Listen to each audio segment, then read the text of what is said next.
তিনটি জিনিস তিনটি কাজ ব্যতীত টিকে থাকতে পারে না: ধন সম্পদ ব্যবসা ব্যতীত, বিদ্যা চর্চা ব্যতীত এবং রাজত্ব শাসন ব্যতীত।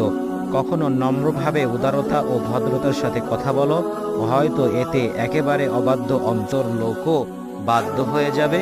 আবার কখনো কঠোরতার সাথে কথা বলো, কারণ শত শত মিশ্রির পেয়ালা এইরূপ কাজে আসে না যেইরূপ একটি তিক্ত মাক্কাল ফল কাজে আসে।